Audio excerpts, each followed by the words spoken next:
10h midi, 10h midi, 10h midi. 10h midi, 10h midi, 10h midi. C'est votre matinale éducative. Quoi de mieux que de démarrer sa journée avec une bonne dose de culture générale? Mesdames, Messieurs, bonjour et bienvenue sur votre programme matinal, le 10h midi, le rendez-vous du donner et du recevoir en partage d'expériences, de rencontres et d'invités de marque. Alors, comme on a tendance à le dire, le besoin premier d'un peuple, c'est l'éducation. Et aujourd'hui, nous allions être fournis en culture générale. La découverte des rubriques et des invités, c'est tout de suite. 10h midi, 10h midi, 10h midi. 10h midi, 10h midi, 10h midi. C'est votre matinale éducative. Alors aujourd'hui, nous allions discuter de 3 rubriques, à savoir comme première rubrique, la rubrique agriculture, terre fertile, main verte, la rubrique jeunesse et entrepreneuriat et la rubrique tech. Nous allions commencer par la rubrique agriculture, terre fertile, main verte, dans lequel nous aurons comme invité Steven Moussa, qui est entrepreneur agricole, fondateur de GIE Elite Palme, conférencier, coach et aussi consultant en agriculture. Bonjour Steven. Bonjour à toi et merci pour l'invitation. Merci, je vous en prie. Alors, nous allions discuter du thème suivant, l'importance de la formation en agriculture avant de démarrer un projet agricole. Alors, Steven, nous voyons au Sénégal que pas mal de jeunes commencent déjà à s'intéresser au domaine agricole, mais pas mal aussi se lancent sans être formés. Il y a pas mal de conséquences néfastes qui leur arrivent. Donc, pour vous, tout en rappelant le contexte, bien sûr, quels sont d'abord les préliminaires ou on va dire les bons conseils en tout cas à prendre en compte avant de pouvoir mettre en place son projet agricole? Tout d'abord, je vais commencer par te remercier pour l'invitation. Vous encourager aussi dans votre dynamique parce qu'effectivement, le partage d'expérience fait partie de la vie et amène au développement. Pour répondre à ta question, effectivement, l'agriculture est devenue à la mode. Moi, à mon époque, j'ai commencé l'entrepreneuriat agricole il y a plus de 20 ans ici au Sénégal. J'ai été formé ici au Sénégal. Et à l'époque, tout le monde fuyait. Justement, exode rural, tout le monde fuyait et tout le monde même se moquait de moi quand j'étais dans les champs en train de cultiver, de nettoyer ou faire d'autres activités. Aujourd'hui, avec les réseaux sociaux, on voit de plus en plus une mode arriver sur ce qu'on appelle l'agro-business. Alors effectivement, la formation, c'est la base de toute chose. Être formé, mais aussi avant de se former dans un métier, quel qu'il soit, il faut d'abord être sûr de son choix. C'est-à-dire l'agriculture, c'est un métier, mais c'est un métier qui nécessite tout d'abord d'avoir la passion et l'amour de ce métier. Parce que c'est un métier qui est quand même très difficile, qui a beaucoup de contraintes. Donc la formation, c'est une chose, mais avant d'y rentrer, voilà, il faut savoir où on va, il faut prendre les bonnes informations. Et justement, via les réseaux sociaux, via des émissions comme la vôtre, on est là justement pour essayer d'éclaircir certaines choses et de faire en sorte que les jeunes qui souhaitent se lancer dans ce secteur d'activité, qui ne manquent pas de travail. Parce que l'agriculture nourrit la population. Sans agriculteurs, personne ne mange. Donc c'est un métier sur le principe où il n'existe pas de chômage. Mais on va y revenir, je pense, dans la discussion. Inch'Allah, merci beaucoup. Alors, l'entrepreneuriat agricole, donc tout d'abord pour quelqu'un qui veut mettre en place ce projet, ou bien je dirais vous êtes déjà entrepreneur agricole depuis près de 20 ans, plus de 20 ans déjà. Donc quels sont les défis majeurs, les problèmes que vous rencontrez le plus? Je pense que vous aviez été au Sénégal, vous aviez été certainement aussi dans d'autres pays. Donc quel est le majeur problème que les agriculteurs rencontrent? Alors déjà, je pense qu'il faut revenir sur un point. Quand on parle d'entrepreneur agricole, il faut savoir que l'agriculture prend en compte énormément de compétences totalement différentes. Un entrepreneur agricole, ce n'est pas forcément un agriculteur. Et un agriculteur a également énormément de volets. On a du maraîchage, donc on a des maraîchers, on a des fruitiers, on a des pépiniéristes. Chacun, on a des éleveurs, chacun dans son domaine de spécialisation. Mais on a aussi des prestataires de services dans le secteur agricole. Que ce soit, et c'est ce qui est mon cas. Moi, je suis prestataire de services dans tout ce qui est aménagement d'exploitation agricole. Et dans cet aménagement-là, il y a énormément de corps de métier. Parce que qui parle d'une ferme agricole, d'un champ, on a de l'électricité, de la plomberie, de l'irrigation, de la plantation, de la maîtrise technique dans énormément de domaines. Donc, c'est pour ça que l'entrepreneuriat agricole, c'est un domaine très vaste et chacun peut y trouver son compte en fonction de ses envies et de ses visions. Plus ou moins. Ok. Alors, donc vous êtes beaucoup plus dans le coaching.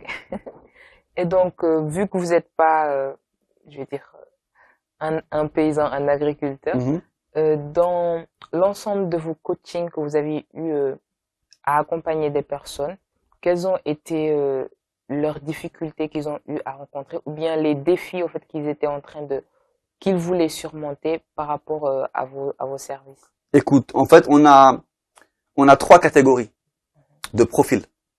On a le profil du jeune étudiant ou pas qui souhaite et qui a des envies de se lancer dans l'agriculture, qui a des terres ou pas, et qui est passionné, qui a une formation ou pas.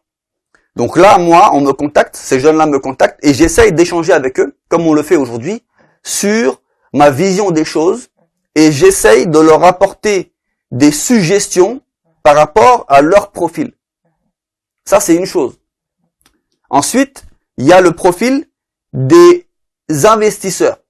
C'est-à-dire, c'est des personnes lambda, sénégalaises, locales de la diaspora ou des étrangers, qui travaillent dans d'autres domaines et qui souhaitent faire un investissement, placer leur argent. Et la première chose qui leur vient en tête, c'est l'investissement dans l'agriculture. Alors, quand on parle d'investissement dans l'agriculture, déjà on parle d'acquisition de terrain, et ensuite on parle d'aménagement de terrain, et en dernier on parlera de l'exploitation de ce terrain-là. Alors là, quand on parle de contraintes, il y a énormément de contraintes. Déjà, c'est la levée des fonds, la mobilisation de ces fonds-là, et ensuite l'application. Donc la réalisation, le temps des réalisations, etc. Mais ça, c'est pas le plus compliqué du moment où on est bien encadré, où on a des professionnels qui sont rigoureux et qui font en sorte de vous accompagner dans l'aménagement de leur projet.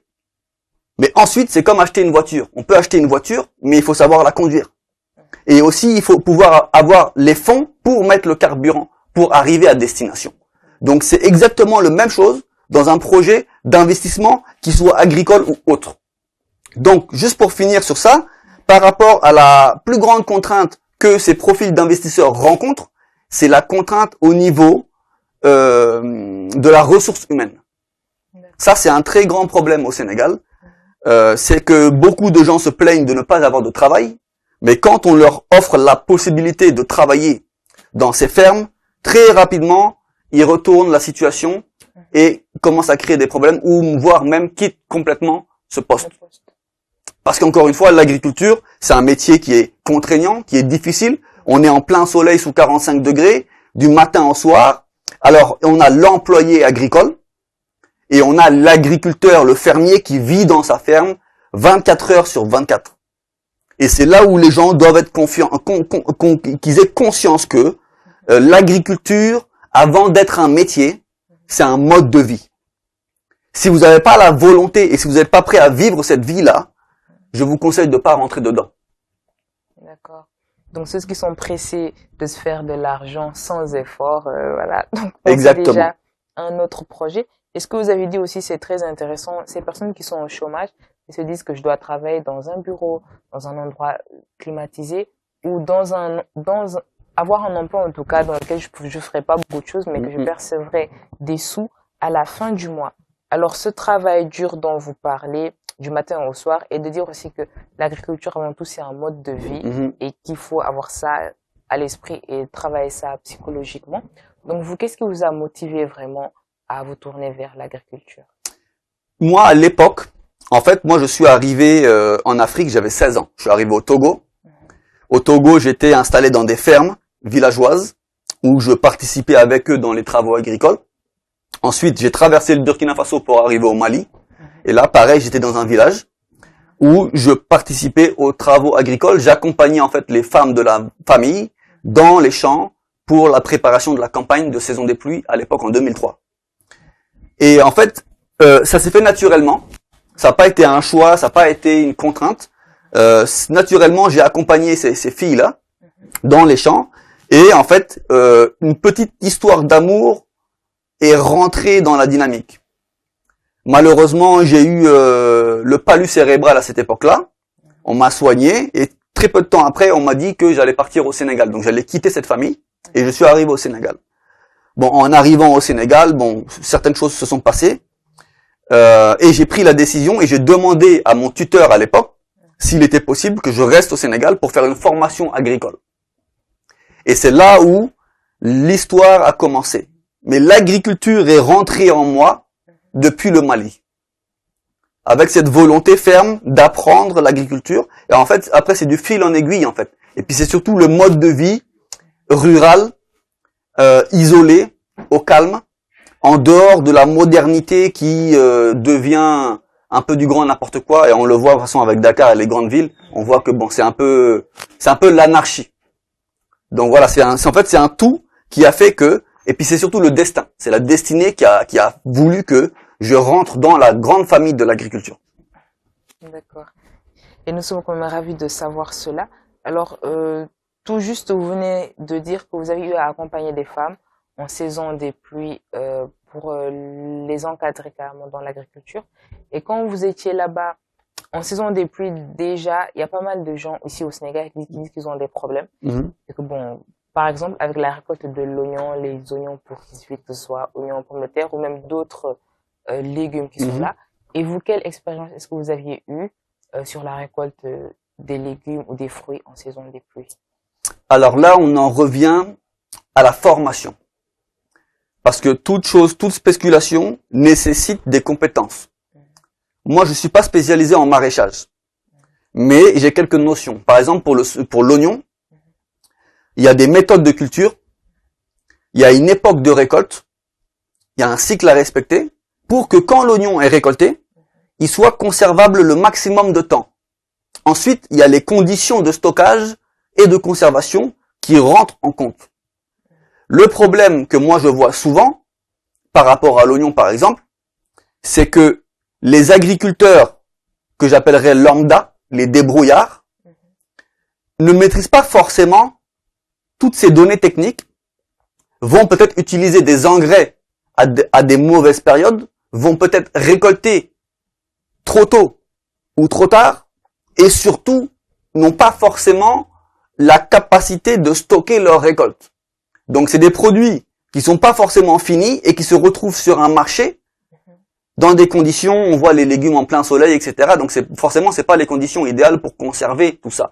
Donc c'est là où, encore une fois, je pense que la sensibilisation et la formation de ces populations paysannes, d'agriculteurs, soient mises en place par des comités et autres. Mais bon, ça, je pense que justement le nouveau gouvernement, dans sa politique et dans sa dynamique de développement du secteur agricole, a certainement déjà pensé à ça et va certainement faire en sorte de dynamiser ça. Parce que pour moi, c'est vraiment la base. C'est la maîtrise technique de tous les points. Voilà. Donc, effectivement, le gouvernement a prévu de vraiment renforcer et de promouvoir l'agriculture, mais espérons aussi qu'il y ait un suivi de ces lois et de ces différentes tâches qui seront mises en œuvre. Alors, vous êtes aussi le fondateur de GIE Elite Palm, et on aurait bien aimé savoir ce dont il s'agit exactement. Ok, voilà, effectivement, j'ai créé une structure qui s'appelle le GIE Elite Palm. Ça fait de ça 2 ans, en plus de mes activités de consultant. En fait, pourquoi j'ai créé cette structure? Parce que je suis arrivé à un constat que au Sénégal, il n'existait aucune plantation majeure de palmier à huile. C'est-à-dire qu'il n'existe pas de filière de palmier à huile. Le palmier à huile, c'est ce qui produit, généralement ici, on connaît l'huile rouge. L'huile de palme rouge, le dioutir, utilisé dans les plats traditionnels. Donc, on trouve des populations de palmiers à huile sauvages. C'est ce qu'on appelle des palmiers à huile endémiques. On en trouve beaucoup en Casamance. Tout le monde le voit en Casamance. Mais on en trouve tout le long de la côte. De Casamance jusqu'à Lompoul. Donc, ça fait quand même une grande distance.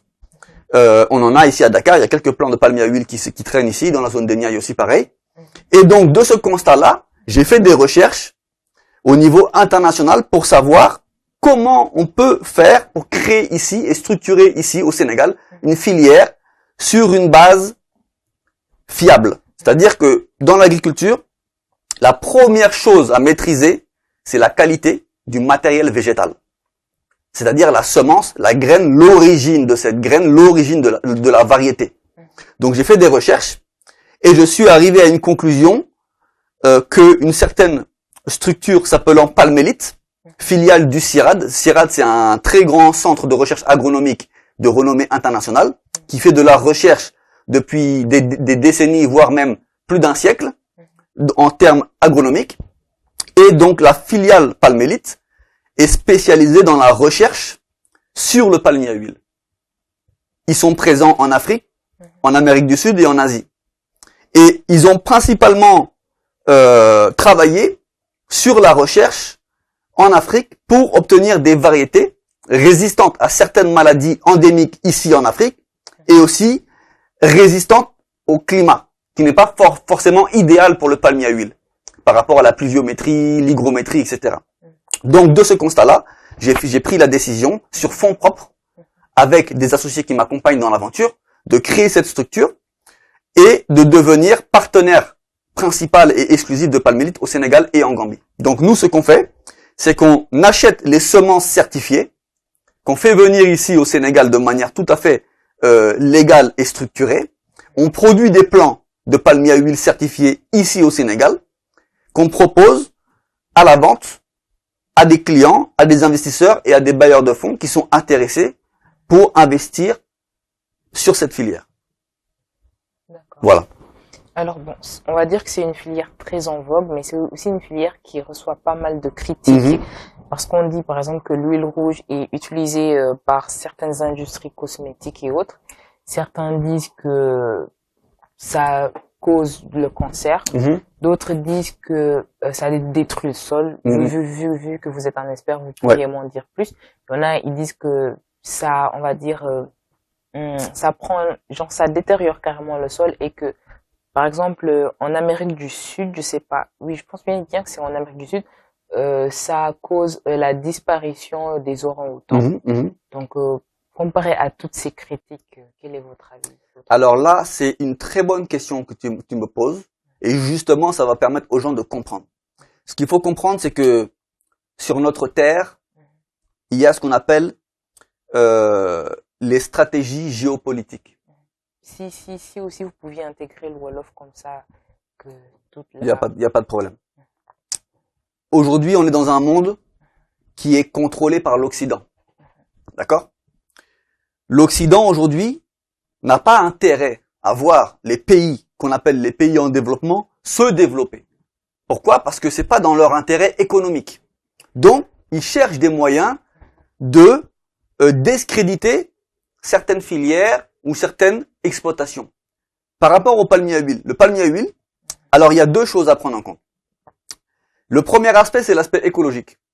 Et là, on va tous être d'accord pour dire qu'effectivement, dans des zones de forêt naturelles, comme par exemple en Indonésie, en Malaisie, etc., dans les zones vraiment tropicales, en Amazonie, etc., ou dans les zones du Congo, Gabon, où il y a vraiment de la forêt dense, quand on rase cette forêt pour mettre à la place du palmier à huile, ça a un très grand impact environnemental négatif par rapport à la faune et à la flore qui vivent dans ces régions-là. Donc là, effectivement, on est tous d'accord pour dire que c'est très négatif. Et ça a c'est ce qui amène une très mauvaise image pour le palmier à huile en l'occurrence. Sauf que dans une zone comme le Sénégal, où c'est un pays qui est faiblement boisé, nous, ce qu'on essaye de mettre en place, justement, c'est un reboisement intelligent. C'est-à-dire, c'est planter des arbres qui ont une durée de vie très longue, de plusieurs décennies, qui vont capter du CO2, qui vont créer des microclimats dans des zones localisées et qui vont favoriser l'agriculture en dessous de ces palmiers, grâce à ce microclimat-là et à la protection contre le vent, l'érosion et tout ça. Donc, on n'est pas dans le même schéma. Et la deuxième chose, c'est par rapport au lobby qui est mis sur la santé humaine et animale. Là, c'est totalement faux. Et de toute façon, tout produit de consommation, du moment où il est consommé en excès, est nocif pour la santé humaine. N'importe quel type d'huile, huile de tournesol, huile d'olive, quelque type d'huile, si elle est consommée en excès, elle est nocive. Donc, l'huile de palmier, ça sera la même chose. Maintenant, ce qu'il faut comprendre, c'est qu'avec le palmier, on obtient plusieurs produits. On a l'huile rouge, de l'extraction issue de la pulpe. Cette huile rouge-là, elle peut être transformée, raffinée, en huile végétale. Donc c'est de l'huile qu'on consomme, par exemple, pour faire les fritures, pour faire le thieboudienne, ou même pour de l'agroalimentaire. Tout ce qui est pâte à tartiner, le beurre, tout ça, il y a de l'huile de palme dedans. Parce qu'elle a justement des grands avantages. Et c'est surtout aussi que le palmier à huile sur 1 hectare est 15 fois plus productif que n'importe quelle autre culture oléagineuse.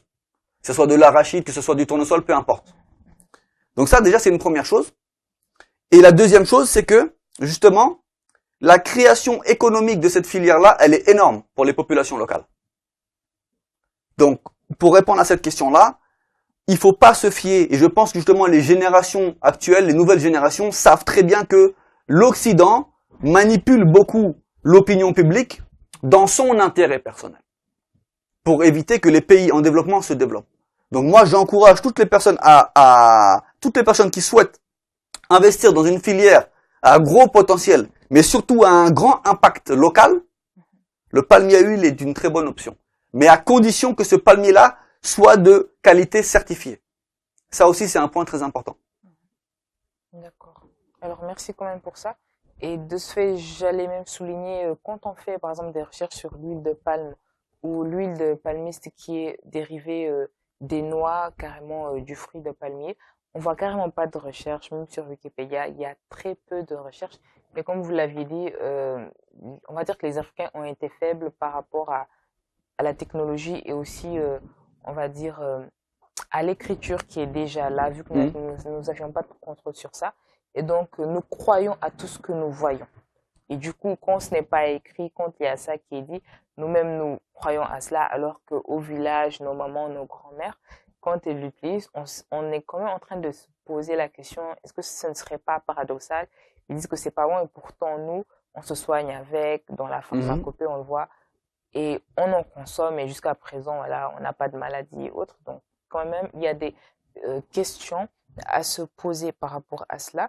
Et lors de ma première question, certainement, vous n'y avez pas répondu, mais quels sont les éléments à prendre en compte quand on veut mettre vraiment en place un projet agricole?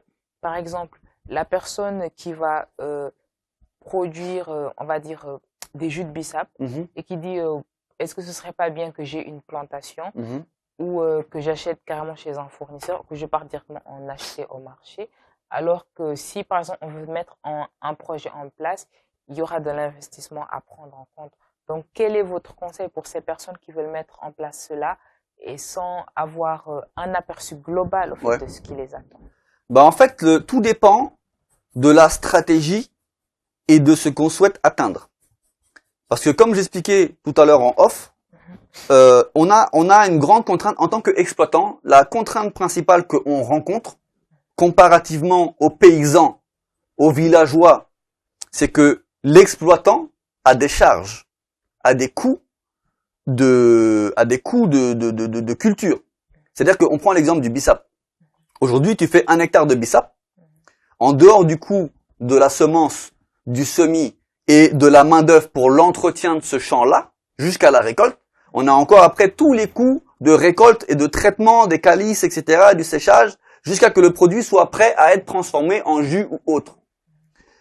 Et comparativement au paysan, qui lui n'a pas de contrainte d'employé, puisque c'est lui qui travaille, il fait travailler sa famille et personne n'est payé.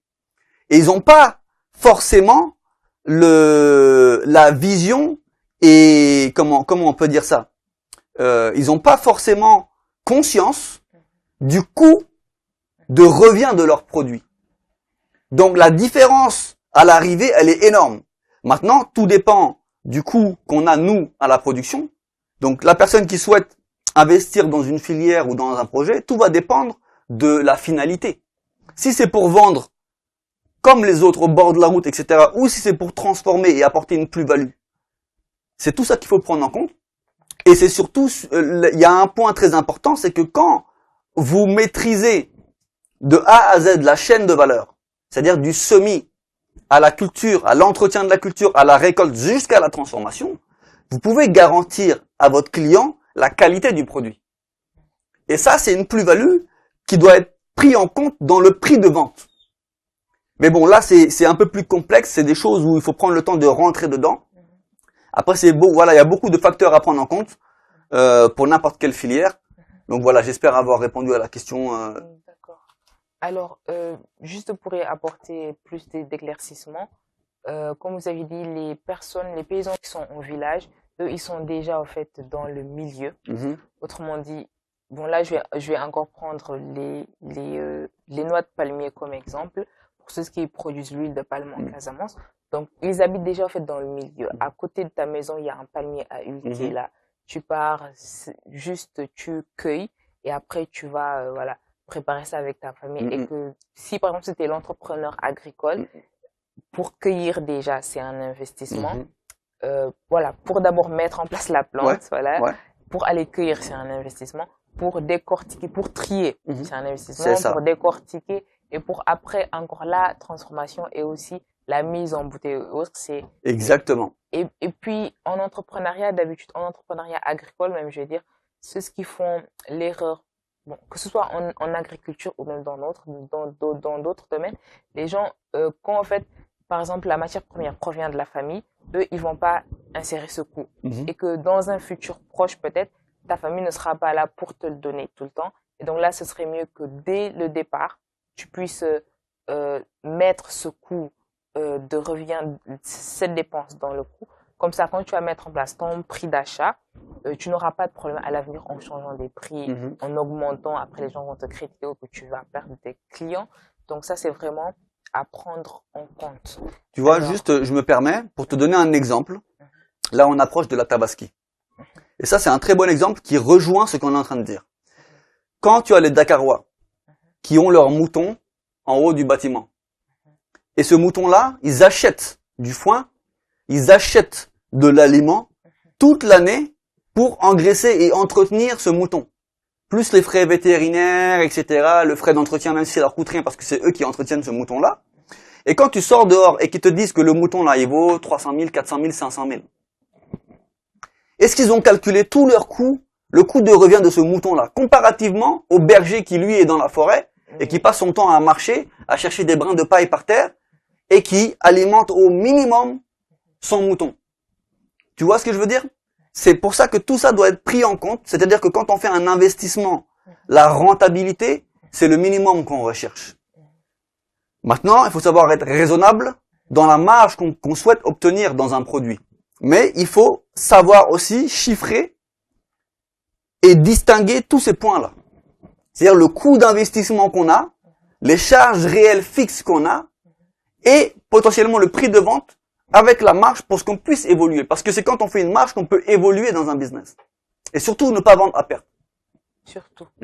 Alors, j'espère que les bergers, les vendeurs des moutons de Tabaski en prendront note. Alors, je rappelle le thème, l'importance de se former en agriculture.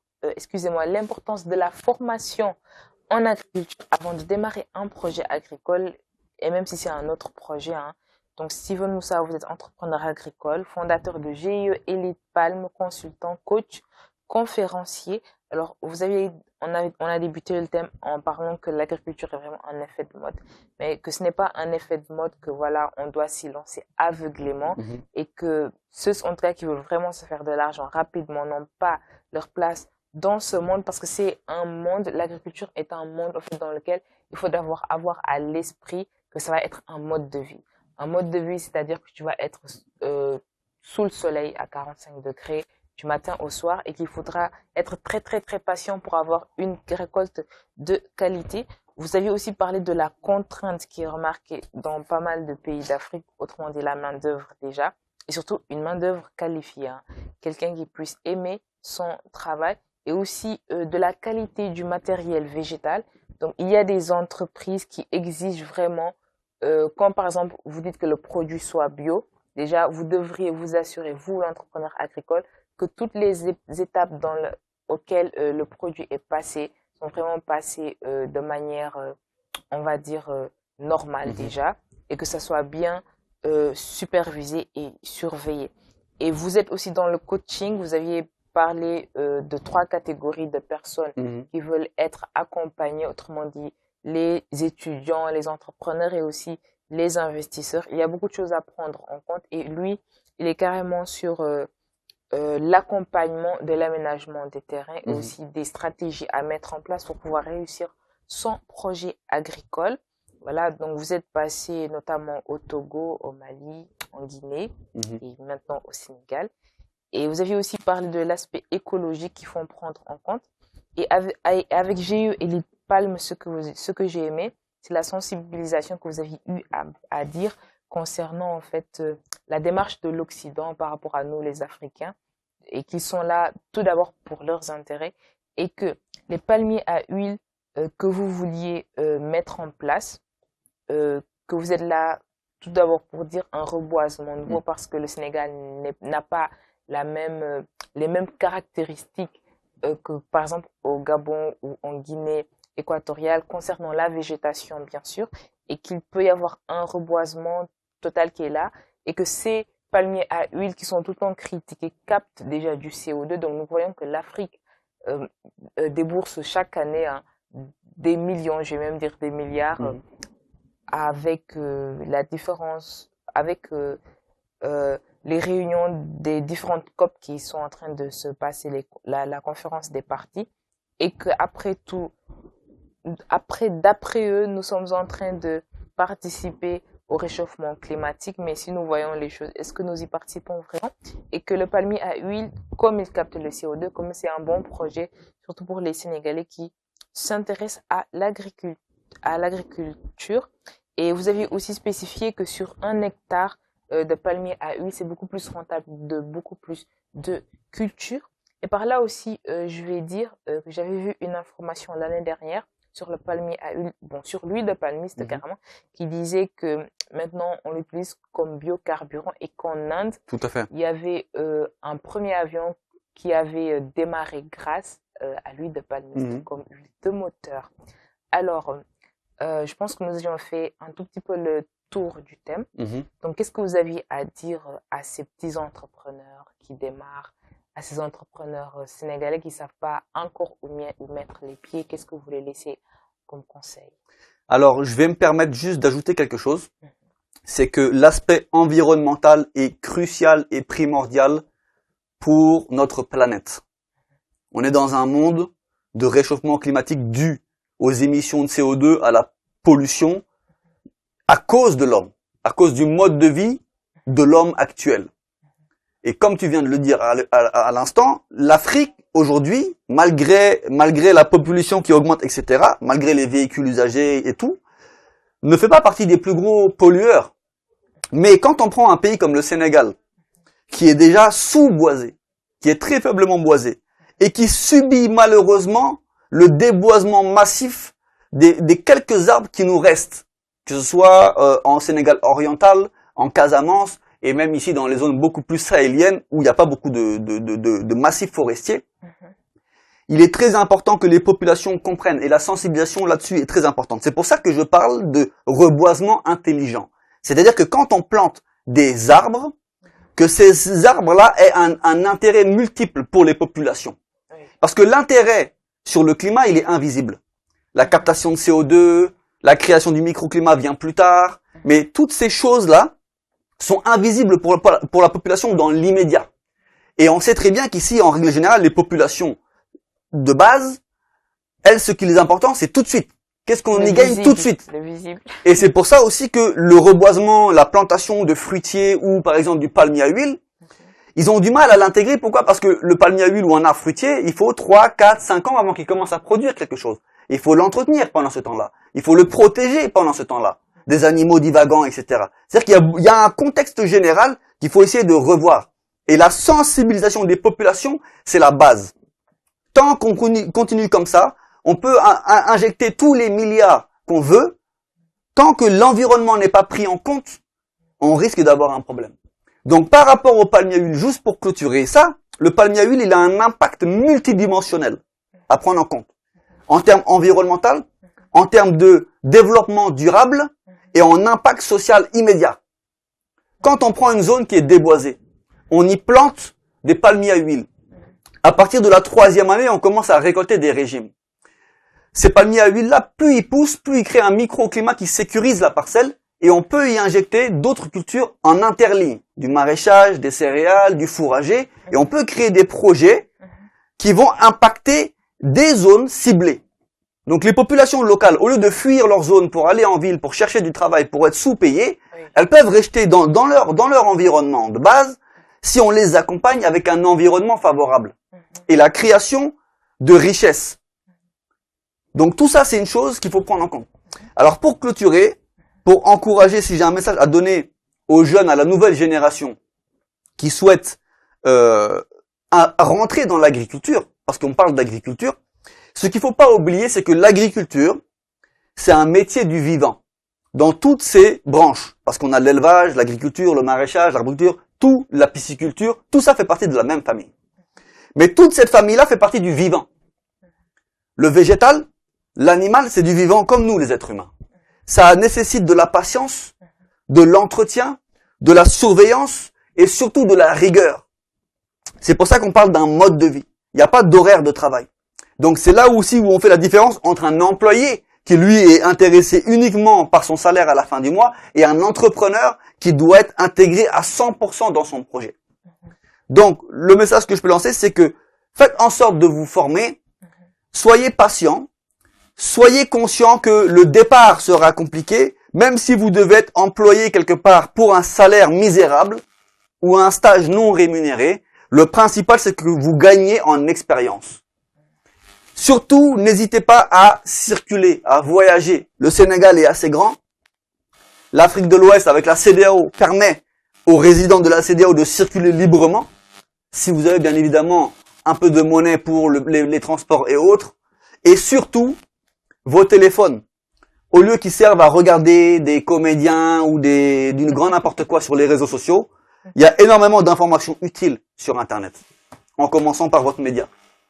Donc, faites des recherches, prenez le temps que vous avez de disponible, utilisez-le à bon escient. Faites des recherches, instruisez-vous. Parce qu'on peut même faire des formations agricoles ou dans n'importe quel domaine sur Internet. Moi-même, malgré mes plus de 20 ans d'expérience, jusqu'à aujourd'hui, j'apprends des choses dans mon domaine de compétences sur Internet. Donc, soyez conscients de ça et soyez conscients que l'avenir appartient à la jeunesse. Soyez rigoureux et soyez dans l'impact. Ne cherchez pas absolument et à tout prix l'argent. Parce que l'argent viendra au fur et à mesure. Voilà comment je peux clôturer Et par là, je vais dire que, comme on dit, l'argent ne fait pas le projet, c'est le projet qui fait l'argent. Donc, il faut d'abord y avoir la passion, la patience et aussi l'envie, ou je vais dire même la nécessité de se tourner vers l'information. Voilà. Donc, comme vous avez dit aussi, ce n'est pas intéressant de faire une formation et aussi de ne pas l'appliquer. Il y a pas mal de jeunes, ils se forment en entrepreneuriat, en agriculture, en aviculture, mais tant qu'ils ne le pratiquent pas, ils ne comprendront pas leurs erreurs. Et il y a aussi des jeunes, des fois, ils veulent coûte que coûte avoir de l'argent. Donc ça, c'est une petite anecdote. Par exemple, les gens qui sont dans l'aviculture, donc il y avait une jeune fille là, elle a d'abord fait, elle avait d'abord mis des poussins en cage et tout. Après, elle a eu à récolter ses premiers poulets, elle a vendu et tout. Sa deuxième et sa troisième fois, par contre, c'est très mal passé parce que tous les poussins sont morts comme ça d'un coup. Et jusqu'à présent, elle n'a pas fait de formation. Donc, du coup, elle est en train d'investir comme ça de l'argent inutilement. Donc, formez-vous quand même. Et c'est en vous formant, en fait, que vous allez découvrir beaucoup de choses, que vous allez aussi avoir de l'expérience. Et que même si ce ne sont pas des stages rémunérés, ça en vaut la peine. Ça, je vous le dis. Et en dernier lieu, toujours sur les palmiers, vu que je suis une passionnée, au Bénin, on dit que le palmier à huile est appelé comme l'arbre de la vie. Et que voilà, franchement, il y a beaucoup de propriétés, de vertus concernant cet arbre. Et qu'il y a même, en fait, une chanson qu'il chantait avant. et que même dans les villages, genre, il faisait le tour du palmier, voilà, pour Mhm. donner sa gloire et tout. Juste pour dire que c'est vraiment un domaine dans lequel les gens devraient se tourner et une plante aussi, un palmier vraiment, dans lequel les gens devraient s'informer. Alors, merci beaucoup à vous, Steven Moussab, d'avoir été là. Il est aussi sur les réseaux sociaux, donc n'hésitez pas à aller voir son profil Instagram. Comme je l'avais dit tantôt, il est entrepreneur agricole, fondateur de GIE et les Palmes, consultant, coach et conférencier. Alors, nous sommes à la fin de la rubrique Agriculture, Terre fertile et main verte. Tout de suite, nous allions commencer avec la rubrique Jeunesse et entrepreneuriat et la rubrique Tech va s'en suivre. Donc, restez avec nous et surtout, merci encore pour votre fidélité face à nos programmes matinaux. 10h midi, 10h midi, 10h midi. 10h midi, 10h midi, 10h midi. C'est votre matinale éducative. asalaamaaleykum seen télévision bi jiitu ci Afrique ci wàllu jàng jàngale ak yar ñu naan ko télé école moo leen indil programme bu mag ñu tuddee ko waa daara ji fas yéene ànd ak yéen fépp fu daara am ci Sénégal ngir yaatal xam-xam ak won leen li daara defar ci mim réew émission bi nag di waa daara ji dañ koy bàyyeeg ñooñ daara ñu di ko taxawu ànd ak comité scientifique bu télé école ak télé école ngir xam ne daara ji kenn jiituwu ko ci éducation.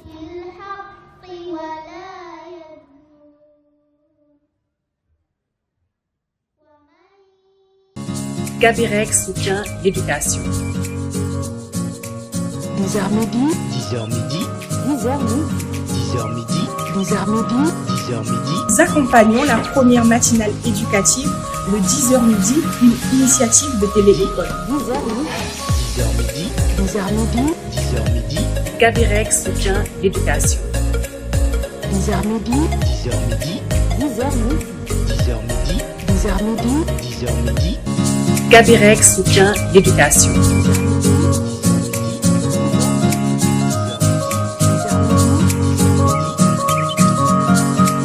Nous accompagnons la première matinale éducative, le 10h midi, une initiative de Télé-École. 10h midi, Gabirex soutient l'éducation. 10h midi, 10h midi, 10h midi, 10h midi, 10h midi. Nous accompagnons la première matinale éducative, le 10h midi, une initiative de Télé-École. 10h midi, Gabirex soutient l'éducation. 10h midi. 10h midi, 10h midi, 10h midi, 10h midi, Gabirex soutient l'éducation. 10h midi, 10h midi, 10h midi. 10h midi, 10h midi, 10h midi. C'est votre matinale éducative. Nous revoilà avec vous et cette fois-ci, ça sera pour débattre sur la rubrique Jeunesse et entrepreneuriat avant de terminer sur la rubrique Tech. Nous avions comme invité Monsieur Lamine Sow, qui est directeur général du cabinet LS Consulting, spécialisé dans la communication, la formation, le pilotage et l'accompagnement des petites et moyennes entreprises. Il est aussi consultant et formateur en soft skills. Bonjour Monsieur Sow. Bonjour Madame Noum, Et bienvenue sur Télé-École. merci beaucoup, c'est un plaisir pour nous. Également sur la rubrique Tech, la dernière rubrique, nous aurons un étudiant entrepreneur, Mohamed Diaye, qui est là. Bonjour Mohamed, Bonjour, Mbaye. et merci d'avoir accepté notre invitation. Merci. Alors tout de suite, nous allions démarrer la rubrique Jeunesse et entrepreneuriat comme thème l'importance des soft skills dans la réussite des petites et moyennes entreprises. Alors aujourd'hui, quand on parle d'entrepreneuriat, quand on parle d'entreprise, nous entendions aussi parler de notions comme soft skills, hard skills et autres. Aujourd'hui, vous, Monsieur Sow, qui est un spécialiste en ce domaine, quelle est d'abord cette différence entre soft skills et hard skills? Merci beaucoup Mbayeng de votre question qui est vraiment pertinente. Aujourd'hui, quand on parle, n'est-ce pas, de hard skills, on fait allusion le plus souvent aux compétences qui sont, n'est-ce pas, techniques, n'est-ce pas, au savoir-faire technique, n'est-ce pas. Je prends l'exemple, n'est-ce pas, d'un artisan, par opposition donc aux soft skills. Aux soft skills qui sont des compétences purement émotionnelles, on parle de compétences douces, mais aussi d'aptitudes comportementales. D'accord. Merci pour l'éclaircissement Merci des beaucoup, madame. concepts. Alors, vous aviez un cabinet nommé LS Consulting dans l'accompagnement des petites et moyennes Tout à entreprises. fait. Aujourd'hui, quelle est l'importance des soft skills dans les petites et moyennes entreprises? Oui, Mbayang, les soft skills sont vraiment importants, sont d'une importance capitale dans le pilotage, dans l'accompagnement des PME. Mais je prends souvent un exemple patent et terre à terre. Je dis souvent, quand vous prenez un entrepreneur, n'est-ce pas, qui est dans n'importe quel domaine, dans la transformation des produits céréalières, n'est-ce pas, dans la construction, et que cet entrepreneur-là a ses compétences purement techniques, mais cet entrepreneur ne sait pas peut-être vendre. Nous, on l'accompagne dans ce qu'on appelle donc la gestion commerciale ou la négociation commerciale. Parce que si vous pouvez pas développer un portefeuille client, est-ce que vous allez avoir un retour sur investissement? Non. Moi, je ne le pense pas. C'est pour cela, donc, l'aspect purement, donc, dans le développement des portefeuilles clients, dans la négociation commerciale, dans la gestion commerciale, qui est, n'est-ce pas, un soft skill, qui est une soft skill autant pour moi, n'est-ce pas, est là vraiment important dans ce volet-là. Donc, au-delà de ça, on peut parler, mais ça, de la communication, de la coopération, on peut parler de l'esprit d'analyse, du sens critique, qui sont aussi vraiment des concepts convoités, n'est-ce pas, dans le domaine des soft skills. D'accord. Est-ce qu'on pourrait dire, en fait, que les soft skills peuvent être assimilés au développement personnel? Oui, les soft skills son champ d'action est plus étendu, puisque quand on parle de développement personnel, le plus souvent, on peut faire allusion, donc, à l'estime de soi, à la confiance en soi, donc, au dépassement de soi. Mais les soft skills, donc, sont plus, n'est-ce pas, sont plus étendus et prennent en considération, donc, ces éléments-là. Au-delà de ces éléments-là, il peut y avoir donc l'esprit donc à faire ce qu'on appelle l'agilité, à faire donc amener vraiment autour, n'est-ce pas, d'une équipe la coopération, à développer, n'est-ce pas, même la capacité d'influencer le leadership, n'est-ce pas, les capacités managériales. Donc, tous ces aspects-là vraiment sont importants et vraiment permettent, n'est-ce pas, de se mouvoir dans le champ d'action du développement personnel. D'accord. Et aujourd'hui, vous, quand vous devriez, par exemple, recruter une personne, je ne sais pas si c'est vous qui le faites ou si vous aviez une personne dédiée qui le fait, quand une personne doit être recrutée, comment est-ce que vous faites pour identifier ses soft skills? Ou bien vous préférez prendre une personne qui a les compétences requises, mais qui sera formée peut-être ensuite, après, au sein de l'entreprise en soft skills? Donc, c'est le domaine, hein, les recrutements font partie du domaine de formation, dans les RH, donc les ressources humaines. Mais nous, vraiment, avec l'expérience, vraiment, on a la chance vraiment de savoir discerner, de voir donc des personnes qui ont ces capacités-là. Je prends l'exemple terre à terre, donc d'abord sur le CV. Un CV mal fait, n'est-ce pas, ne suscite pas l'intérêt donc à un recruteur de pouvoir donc recruter Mbayang donc ou Mohamed. Si le CV ne respecte pas, n'est-ce pas, les prémices de sa rédaction, donc sur le plan chronologique, n'est-ce pas, sur le plan même du contenu, mais aussi sur le plan de la forme. Tout ça, donc, le recruteur donc, essaie d'analyser ces aspects-là. Au-delà de ça, est-ce que la personne, n'est-ce pas, a une capacité d'influencer, n'est-ce pas? Est-ce que la personne a cette capacité, n'est-ce pas, de travail en équipe? Est-ce que cette personne, n'est-ce pas, au-delà du talent purement donc technique qu'elle a, est-ce que la personne, n'est-ce pas, est quelqu'un qui a une ouverture d'esprit? Donc, tous ces éléments-là, les recruteurs, n'est-ce pas, mettent l'accent sur ça pour prendre quelqu'un ou bien pour recruter quelqu'un. Nous aussi, à notre niveau, on met l'accent aussi sur ces aspects-là. Donc, à savoir, n'est-ce pas, le CV, à savoir, les choses, donc, sur le développement personnel, sur les compétences purement, donc, n'est-ce pas, théoriques, douces, l'empathie. L'empathie est la capacité, n'est-ce pas, à voir Mbayang et de sentir ce que Mbayang ressent. L'empathie dans le domaine, n'est-ce pas, du travail d'équipe. La capacité, donc, à voir, est-ce que Mohamed a des problèmes? Est-ce que Mohamed, en tant que, n'est-ce pas, collègue, a des problèmes? Donc, tout ça sont des éléments que les gens maintenant dans le domaine des RH, n'est-ce pas, essaient de décortiquer, essaient de voir pour pouvoir donc recruter quelqu'un. Parce que si vous êtes quelqu'un, n'est-ce pas, qui n'est pas vraiment, qui n'est pas, n'est-ce pas, collaboratif, quelqu'un qui n'est pas vraiment, n'est-ce pas, qui sent pas, n'est-ce pas, le besoin d'aider son collègue. Là, n'est-ce pas, on voit pas vraiment, on voit pas, n'est-ce pas, la nécessité de recruter cette personne-là. Donc, tous ces éléments-là sont vraiment important dans le domaine des RH, mais aussi à notre niveau aussi de voir est-ce que la personne donc a ces éléments-là. D'accord. Alors vous êtes aussi consultant et formateur en soft skills. Alors est-ce qu'il n'y aurait pas un exemple concret ou une anecdote que vous avez eu à vivre avec un entrepreneur qui a fait en sorte que grâce à cette formation en soft skills, elle a pu aller de l'avant, ou au sein même d'une entreprise, une personne qui a pu recevoir après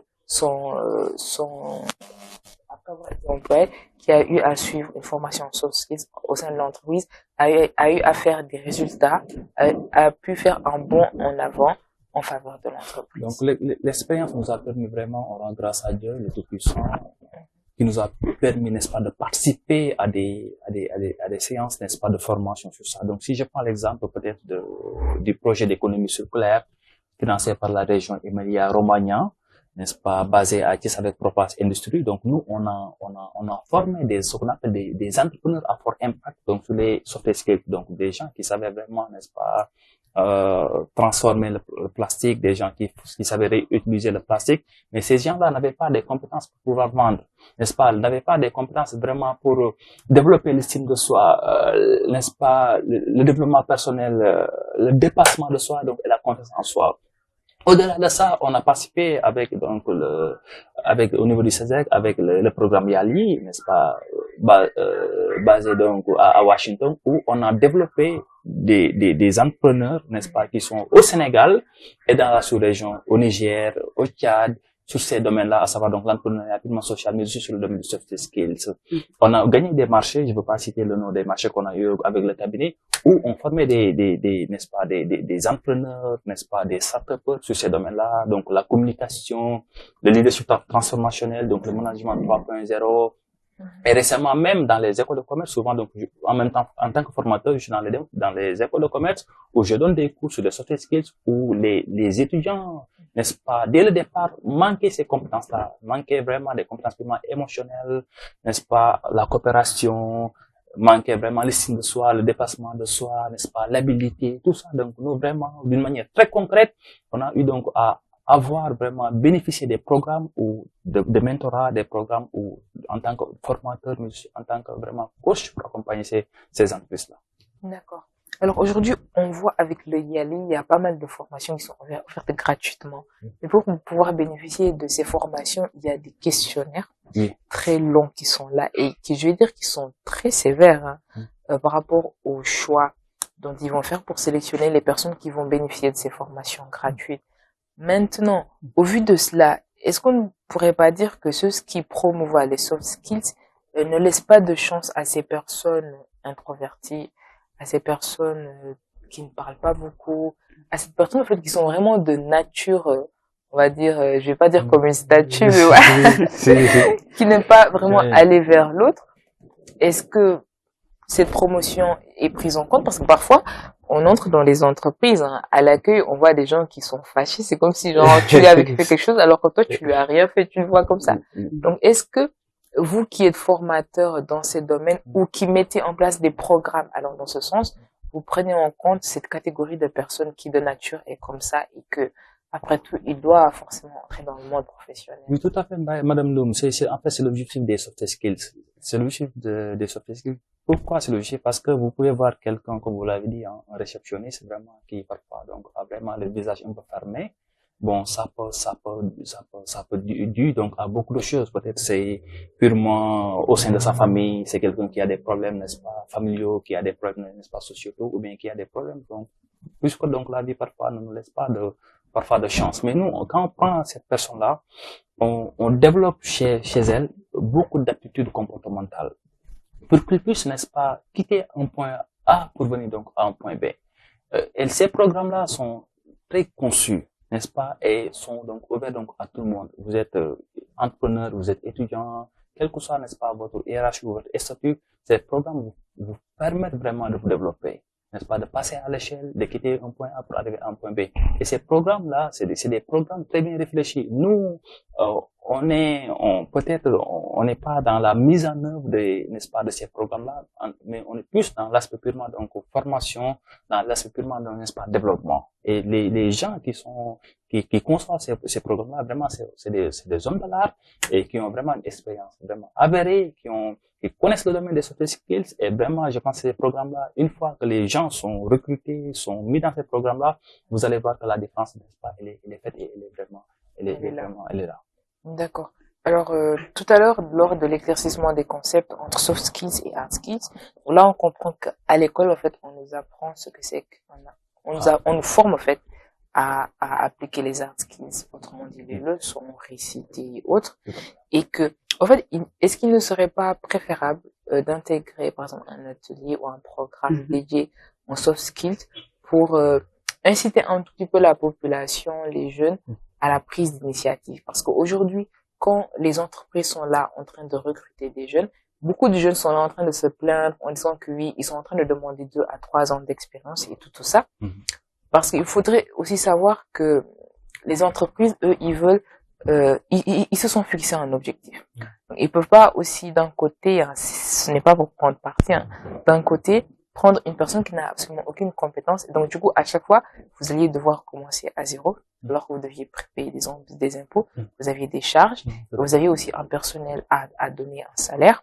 Donc, est-ce qu'il ne serait pas préférable quand même d'insérer ces soft skills dès le collège ou le lycée pour permettre même aux étudiants de prendre des initiatives très tôt dans leur vie et de savoir où se tourner? Oui, Madame Lou, je suis d'avis, hein, vraiment, je dis qu'il faut revoir ce qu'on appelle donc le curricula de l'éducation, ou bien revoir donc le curricula, n'est-ce pas, de la formation professionnelle. Aujourd'hui, bien vrai que il y a des écoles, hein, n'est-ce pas, je connais pas mal d'écoles qui implémentent donc les soft skills dans le programme, mais c'est pas toutes les écoles. Si je prends l'exemple du collège, au collège, donc nous vraiment, on n'avait pas la chance, n'est-ce pas, d'apprendre l'esprit d'initiative. Au collège, on n'avait pas la chance vraiment d'apprendre des modules sur la coopération, sur le leadership, sur la communication, sur l'art de persuader, tout ça. Mais actuellement, j'invite vraiment n'est-ce pas, les ministres de l'Éducation nationale et les ministres, n'est-ce pas, de la formation professionnelle, n'est-ce pas, où nous sommes donc à sa tutelle d'implémenter, n'est-ce pas, ou bien de faire des mises à jour sur le curriculum de l'éducation nationale, de l'éducation nationale du Sénégal pour permettre à ces gens-là d'avoir ça. Parce que, n'est-ce pas, à des personnes qui ont vraiment des compétences, n'est-ce pas, purement techniques égales, on va penser aux soft skills. Et même dans le cadre de ce qu'on appelle, n'est-ce pas, dans le cadre de l'agilité, dans le cadre, n'est-ce pas, ce qu'on appelle le talent des collaborateurs, les gens mettent l'accent sur ça. Est-ce que Mbayang vraiment sait prendre des initiatives? Est-ce que Mbayang, n'est-ce pas, sait coopérer? Est-ce que Madame Loum, n'est-ce pas, a des compétences vraiment donc transversales qui lui permettent vraiment de passer à l'échelle? C'est pour cela, donc, nous les invitons, n'est-ce pas, nous les appelons vraiment maintenant à implémenter ces skills-là. Et moi, souvent, je donne les conseils que je donne souvent aux directeurs d'école, n'est-ce pas, à qui, n'est-ce pas, je connais dans notre milieu avec l'expérience. Je lui dis donc, il faut implémenter, n'est-ce pas, ces soft skills-là dans vos formations. Parce que vous pouvez voir des gens qui ont des compétences techniques, n'est-ce pas, des gens qui ont des compétences de gestion, qui ont des compétences, n'est-ce pas, sur les finances, des gens qui ont des compétences en tant que, n'est-ce pas, dans le métier même de l'entrepreneuriat. Mais c'est des gens qui sont réservés, c'est des gens qui sont coincés, c'est des gens, n'est-ce pas, qui n'ont pas vraiment ces aptitudes-là. C'est pour ça, nous, dans beaucoup de programmes, qu'ils soient des programmes sur l'entrepreneuriat, des programmes sur d'autres domaines, sur la gestion, des outils de gestion simplifiés, sur l'éducation financière, je dis souvent, n'est-ce pas, aux bailleurs, de commencer par les soft skills avant d'aller, n'est-ce pas, vers les hard skills. D'accord. Alors, vous diriez pas que d'un côté, c'est un petit peu sous-estimé par une partie de la population, En fait, les soft skills? je dis pas sous-estimé, mais plus qu'elle est méconnue. Donc, au Sénégal, les gens ne connaissent pas. Il y a peu de personnes, n'est-ce pas, qui ont vraiment, n'est-ce pas, la chance de connaître les soft skills. Parce que nous, au Sénégal, après, bon, les soft skills, je peux dire, est né, bon, peut-être, on a commencé à savoir après la Covid, parce que c'est la Covid qui nous a permis vraiment de connaître, n'est-ce pas, ce qu'on appelle le télétravail. C'est la Covid qui nous a permis vraiment d'innover, donc, sur plein de choses. Sauf que ce que vous faites, c'est à saluer, de faire des émissions, au niveau de la télé, au niveau de la radio, ou bien même au niveau de la presse, pour appeler des experts, ou bien des gens qui ont vraiment des compétences sur ce domaine-là, d'exposer, n'est-ce pas, de savoir-faire, de savoir-être sur les soft skills pour permettre, n'est-ce pas, même au Sénégalais lambda, de connaître c'est quoi exactement donc les soft skills et de pouvoir l'appréhender. D'accord. En tout cas, nous espérons, en tout cas, nous vous souhaitons aussi, hein, de pouvoir le promouvoir. Inch'Allah. Vous pouviez. Inch'Allah, merci. Et aujourd'hui, il y a des jeunes qui nous regardent, qui n'ont pas encore choisi ce qu'ils voudraient faire à l'avenir. Quel métier favorise aujourd'hui le développement et l'exploitation des soft skills? Il y a beaucoup de métiers, n'est-ce pas, qui prennent un essor, hein. Aujourd'hui, quand je prends, n'est-ce pas, le métier de Mohamed, comme dit Isabelle Compagne, n'est-ce pas, le digital a complètement corrompu le social. Souvent, je dis souvent, Mohamed, aux collègues, aux amis, aux étudiants, allez vers le digital. Parce que nous sommes à l'ère du digital, nous sommes à l'ère de l'intelligence artificielle. Peut-être Mohamed va revenir sur ces aspects-là. Parce que si vous maîtrisez pas le digital, si vous maîtrisez pas l'anglais, n'est-ce pas, vos compétences parfois peuvent être, n'est-ce pas, réduites. Et c'est pour cela, j'invite, n'est-ce pas, les jeunes, au-delà des aspects purement techniques, mais aussi la terre, l'agriculture, l'agrobusiness, n'est-ce pas, l'agribusiness aussi, ce sont vraiment des métiers qui sont rentables. Au lieu d'aller peut-être faire des formations, donc je dis pas en gestion, en finance, n'est-ce pas, où au Sénégal, on a plus de 150 écoles de formation, donc qui forment des étudiants sur ça, mais allez, n'est-ce pas, implémenter, allez faire des creuset sur l'agriculture, parce que la chance que nous avons au Sénégal, je le dis, nous avons des surfaces plates. Vous quittez Dakar, vous allez à Kédougou à 700 km. Madame Loum, Mohamed, vous n'avez que des surfaces plates. Et la terre, elle est là, la terre, elle est vraiment exploitable. Et au-delà des technologies, et maintenant, même avec l'agriculture, les technologies, n'est-ce pas, s'immiscent sur l'agriculture, sur l'agrobusiness, sur l'agriculture. Donc, quel que soit le domaine, en tout cas, il faut être enthousiasmé pour pouvoir donc réussir dans le domaine. C'est ça donc j'avais à dire. Voilà. Et de dire que les soft skills sont vraiment, doivent être une partie intégrante de notre vie pour aller de l'avant. Alors, j'espère quand même que vous intégrez les soft skills dans avec vos employés en leur offrant des formations. Et alors, aujourd'hui, qu'est-ce que vous dites à ces entreprises qui ne l'ont pas encore fait et aussi à ces entreprises qui mettent à l'accueil des personnes qui ont toujours l'air d'avoir une mauvaise humeur. Qu'est-ce que vous leur dites pour ceux qui n'ont pas encore intégré les soft skills dans la gestion de leurs équipes? Dans la gestion de leurs équipes. Souvent, nous, ce qu'on fait, on forme ce qu'on appelle, ce qu'on appelle donc le team building. Donc, le team building, donc, c'est la création d'équipe. Souvent, certaines entreprises nous appellent, font office à nous. On va à Hambourg, on prend 3 jours. 3 jours de formation donc sur la création d'équipe, n'est-ce pas, sur l'innovation, où on permet à ces gens-là vraiment de se coopérer. L'exemple terre à terre que je vois, vous pouvez voir quelqu'un, peut-être le Platon, le vigile qui est devant la porte. Que les gens embrassent, que les gens, n'est-ce pas, laissent à la porte sans saluer, sans salutation. Est-ce qu'on trouve ça normal? Non. Alors que cet élément-là est l'élément, n'est-ce pas, crucial, parce que cet élément-là gère notre sécurité. Mais parfois, les gens, ils ont peur du vigile, la façon non, mais il fait partie de l'équipe. C'est le travail à la chaîne. Et tout élément de la chaîne est important. Tout maillon de la chaîne est important. Ces gens-là, n'est-ce pas, font partie de l'équipe. Et ces gens-là, on doit les saluer. Ces gens-là, tout le processus décisionnel qu'on doit prendre, n'est-ce pas, quelles que soient les mesures, quelles soient le processus décisionnel, ces gens-là, n'est-ce pas, doivent être impliqués de A à Z. C'est pour cela, nous, dans le domaine des activités purement, n'est-ce pas, qui touchent l'événementiel, on les forme sur ça et on les dit vraiment, de faire savoir aux gens que tous les éléments de l'équipe compte, n'est-ce pas, dans la gestion, dans le développement de portefeuille client, n'est-ce pas, dans l'administration, dans le leadership, dans l'innovation. D'accord. Voilà. Alors, merci quand même pour ça. Donc, à présent, il faut saluer les majordomes et ceux qui ont la mine serrée devant les portes. D'accord. Alors, merci beaucoup, Monsieur Sow. Je rappelle le thème, l'importance des soft skills dans la réussite des petites et moyennes entreprises. Alors, comme il nous l'a dit, skills d'abord, qui est un terme anglais, signifie tout simplement compétences.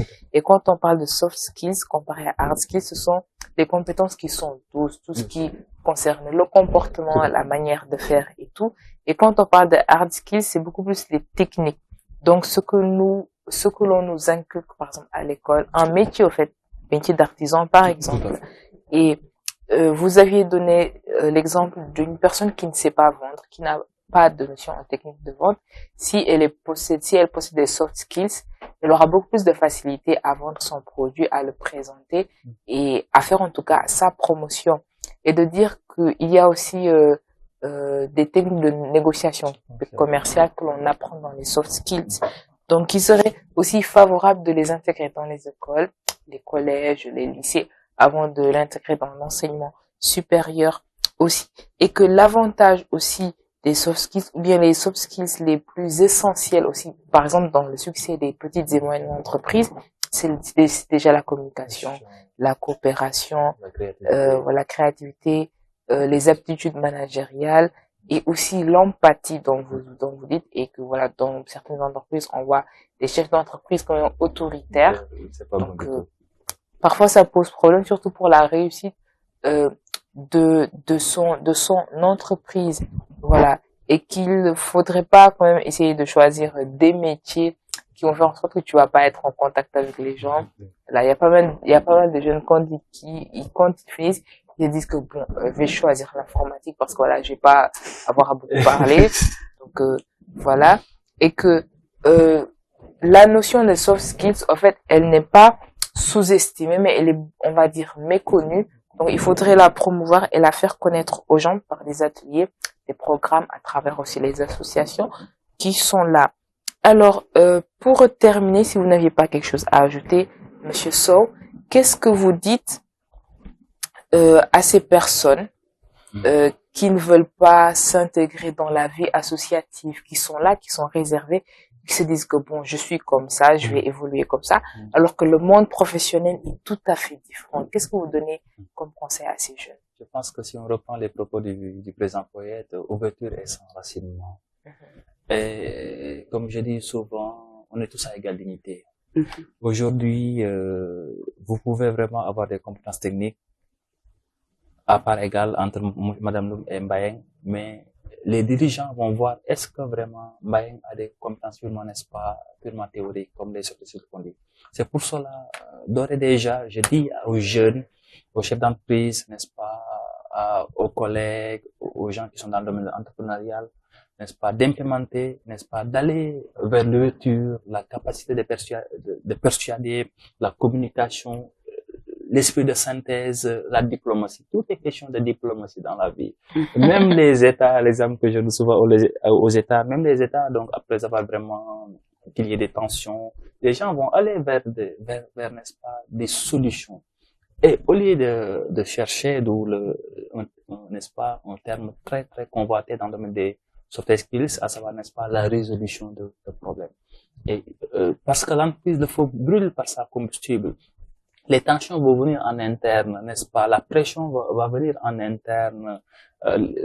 Mais ce qui est, n'est-ce pas, vraiment primordial et essentiel, vraiment, c'est d'aller vers les solutions. Et si vous êtes là, n'est-ce pas, restez coincé, n'est-ce pas, dans votre zone de confort, peut-être, n'est-ce pas, vous ne pourrez pas bénéficier des compétences qu'a Mohamed. Mais quand vous, n'est-ce pas, vous communiquez, quand vous parlez avec Mohamed, quand vous parlez avec Mbayeng, ça vous permet vraiment de développer d'autres talents chez vous, au-delà des talents, n'est-ce pas, purement pratiques que vous avez. Et puis, en ajoutant quand même, aujourd'hui à l'université, surtout dans les universités publiques, en fait, quand on est doté de soft skills, déjà, on a beaucoup plus la facilité, au fait, de s'intégrer et aussi de pouvoir réussir son semestre. Là, donc, on voit que les personnes qui sont, même si vous avez de bonnes, qui sont réservées tout, il y a beaucoup de choses, elles ne le connaîtront pas, et voilà. Et même au-delà de ça, il faut savoir se vendre. Parce que vous pouvez vraiment avoir des compétences techniques, mais si vous savez pas comment les explorer, comment sortir ces compétences-là, les gens ne vont pas vraiment connaître. Est-ce que vous êtes dans l'innovation? Est-ce que vous avez ces compétences-là? Et nous sommes au Sénégal, je dis souvent, au Sénégal, je dis pas il faut avoir le verbiage, il ne faut pas avoir la langue facile, n'est-ce pas? Mais il faut savoir vraiment se faire vendre et se défendre autant, n'est-ce pas, avoir la capacité à persuader, avoir la capacité vraiment à convaincre. Et c'est essentiel en tant qu'entrepreneur, mais aussi c'est essentiel en tant qu'étudiant. Et même dans le cadre des processus de recrutement. Vous pouvez voir quelqu'un vraiment qui a une tête très bien, très pleine, une tête, n'est-ce pas, très bien remplie. Mais est-ce que la personne sait vraiment divulguer ses compétences? Est-ce que la personne sait vraiment d'une manière purement analytique et synthétique dire à quoi elle est capable? Donc, les soft skills vraiment doivent être implémentés dans le processus décisionnel, dans le curriculum de l'éducation, qu'il soit national, qu'il soit dans des domaines purement, n'est-ce pas, universitaires et même au sein des entreprises et des PME. Et bon, pour ne pas tirer en longueur aussi, on voit parfois quelques profs qui n'ont pas assez de pédagogie pour faire véhiculer ce qui est dans leur tête, autrement dit l'essentiel du cours. Les profs ont dit que oui, c'est le meilleur professeur, il a eu tous ses diplômes, mais lors de son cours, les gens ne comprennent pas, ou ont même la paresse d'écouter, ou bien ils viennent, ils font 30 minutes, ensuite ils sortent de la salle, tout simplement parce que cette personne n'est pas dotée en soft skills et n'ont pas aussi la pédagogie vraiment qu'il faut pour véhiculer ce qu'ils savent. Surtout. Et donc, c'est vraiment... Donc, je vais un peu ajouter par rapport à ça, nous-mêmes dans le cadre de l'enseignement des adultes, on parle même de l'andragogie, parce que le pédagogue c'est plus avec les enfants et l'andragogie c'est plus avec vraiment les personnes plus élevées. Aujourd'hui, notre démarche est vraiment, on emprunte ce qu'on appelle l'IETAC. L'IETAC, c'est l'introduction, l'application, les travaux et la conclusion. Parce que, comme me disait vraiment un mentor, il me disait là même, n'est-ce pas, le formateur, le consultant, n'est-ce pas, des gens comme Bayeng, ce sont des paresseurs. Pourquoi ce sont des paresseurs? Il faut aller vers ce qu'on appelle au remue-ménage, au brainstorming. Tout doit peut-être venir, n'est-ce pas, soit de l'apprenant. Nous, dans le cadre des formations, on suscite, n'est-ce pas, l'interaction pour que vraiment l'apprenant puisse, à lui-même, essayer, n'est-ce pas, de recentrer le débat, essayer de sortir dans ses propres solutions. Et là, vraiment, maintenant, on met l'accent, donc, sur ces éléments-là. Alors, merci beaucoup, Monsieur Sow. Vous êtes directeur général du cabinet LS Consulting, spécialisé dans la communication, la formation, le pilotage et l'accompagnement des petites et moyennes entreprises.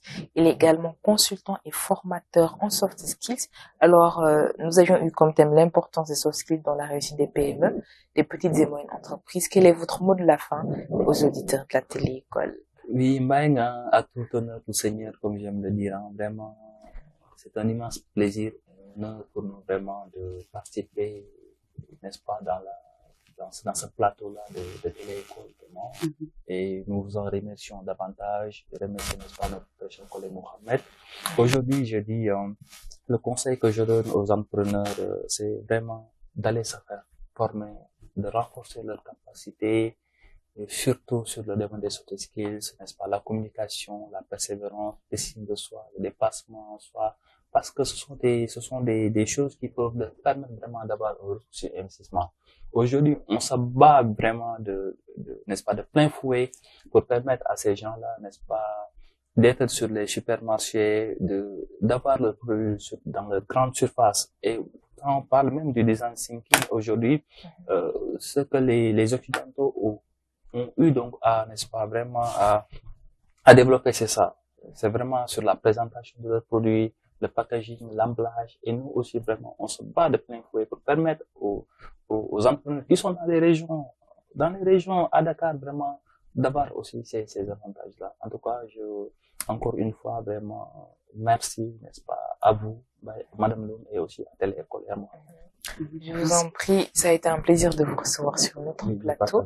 Alors tout de suite, nous allons aller avec la dernière rubrique, la rubrique tech, sur la digitalisation des services hospitaliers. C'est tout de suite. 10h midi, 10h midi, 10h midi. 10h midi, 10h midi, 10h midi. C'est votre matinale éducative. Alors, la rubrique tech, aujourd'hui, nous allions discuter comme thème de la digitalisation des services hospitaliers. Nous avions comme invité Mohamed Diaye, qui est entrepreneur et étudiant en statistique et informatique décisionnaire à l'école EMIA. Bonjour Mohamed. Bonjour Mbaye.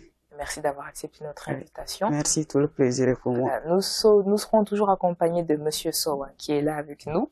Alors, Mohamed, tu veux mettre en place un projet que tu as dénommé Sentech.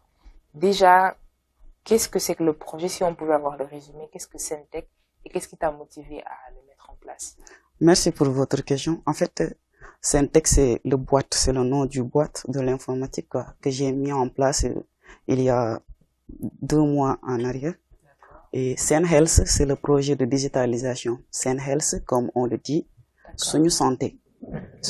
Et SenHealth vise à digitaliser les services hospitaliers pour qu'on puisse avoir des dossiers électroniques, savoir en temps réel la disponibilité des lits dans les hôpitaux, avoir le suivi aussi des dossiers électroniques et avoir l'information en temps réel partout où on se trouve au Sénégal. D'accord. Donc c'est un tout petit peu ça les objectifs. Et aujourd'hui, je pense que quels seront les bénéfices pour les patients et le personnel médical avec cette digitalisation? Avec cette digitalisation, les patients auront la facilité d'accès dans les services hospitaliers parce que on voit les longues files d'attente dans les hôpitaux et avec cette innovation, on a pu mettre en place des fonctionnalités pour des prises de rendez-vous en ligne et pour faciliter l'accès parce qu'on voit que dans les hôpitaux, il y a des longues files d'attente où tu peux passer des heures et des heures pour un ticket pour entrer. Mais avec cette digitalisation, tu peux rester chez toi, prendre votre rendez-vous et savoir à quelle heure tu peux y aller et la disponibilité des médecins aussi. D'accord. Et est-ce que tu as déjà pensé avec quel type d'organe, quel partenariat, avec qui au fait tu devras nouer pour pouvoir mettre vraiment le projet en place? D'accord. Pour ce projet, même si on est jeune informaticien dans ce domaine, jeune entrepreneur aussi, mais on n'est pas seul en fait.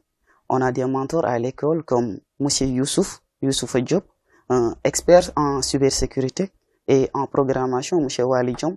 Ces deux sont mes mentors en fait, sont nos mentors.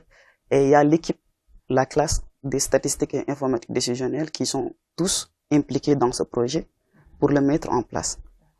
Alors, comme partenaire aussi, je te conseillerais de tourner un tout petit peu vers les développeurs et ceux aussi qui sont avec l'intelligence artificielle. Déjà, je pense que tu as déjà pensé à l'y intégrer quand même. Oui, exactement.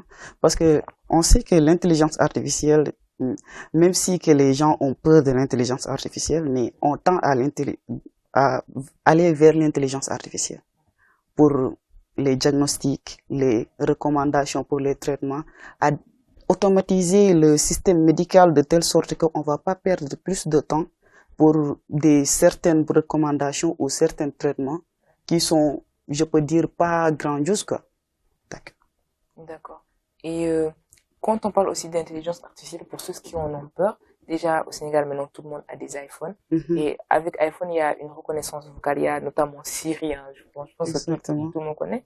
Ça c'est déjà une intelligence artificielle, c'est juste que tu vas lui donner un ordre. Par exemple, tu l'as mis, tu dis que je veux appeler par exemple mon père, je veux appeler ma mère. Les gens pourtant ils prennent vraiment du plaisir à s'amuser avec Siri, mais ils ne veulent pas intégrer l'intelligence artificielle dans leur vie.